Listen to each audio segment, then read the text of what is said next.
The Legend of Zelda Wind Waker tells the story of series protagonist Link as he attempts to save his sister's life from the evil sorcerer Ganondorf. Starting with the positives, this is without a doubt one of the most charming Zelda games that I have ever played. With its graphics and its style and its music, every time I turned on this game and heard the music, I had a smile on my face. And I really appreciate just how chill this game is. The charm is through the roof, and while there are some bad things happening in this game in terms of story, and some things that are a little dark, I really appreciate that this game is just sort of happy. You know, it's very bright, it's colorful, and I really appreciate that approach. Control-wise, I didn't have a problem, and I felt that the combat in this game was done very well. I loved fighting enemies in this game, especially because the music sort of adds a complement to the action scenes.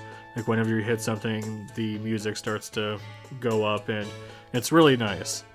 But if I did have anything to complain regarding the controls, it would probably be the camera. But that wasn't huge enough for me to write it off as a major issue.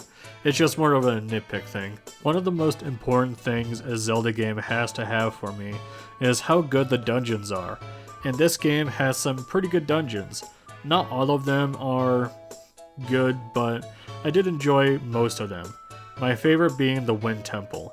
I thought that dungeon was really fun to go through, and I thought the boss in that dungeon was really fun. Speaking of the bosses, I felt most of them were pretty easy overall, but all of them were fun to fight. Another positive for me is just how open this game is. Despite this game being mostly water, there's a good amount of stuff to explore, and for the most part, you're gonna be sailing a lot.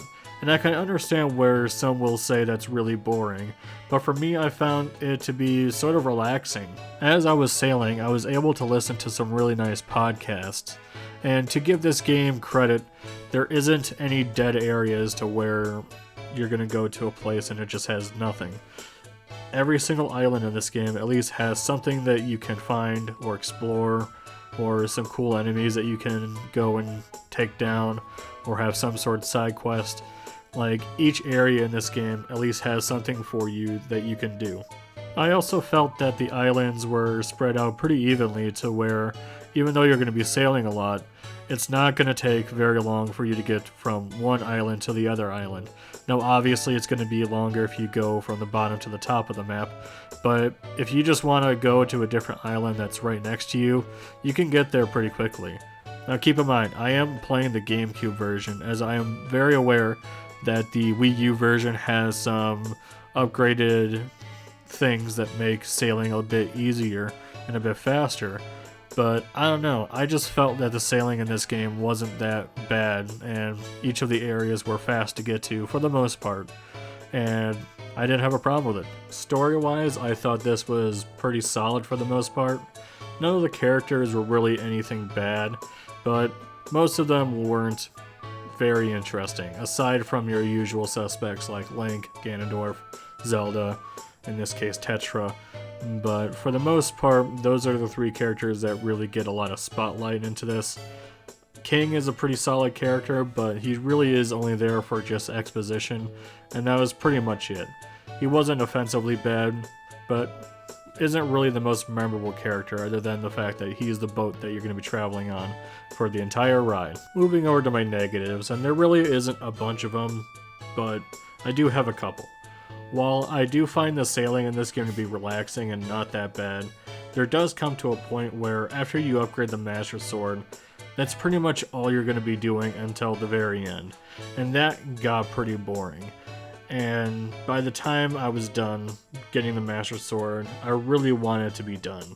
But the pacing of the game kind of shifts and gets a bit longer than it really needed to be. Now I get it, exploring everything makes it worth it, but for me, I wanted to be done, and unfortunately there was more things to do, which wasn't bad, but kind of boring.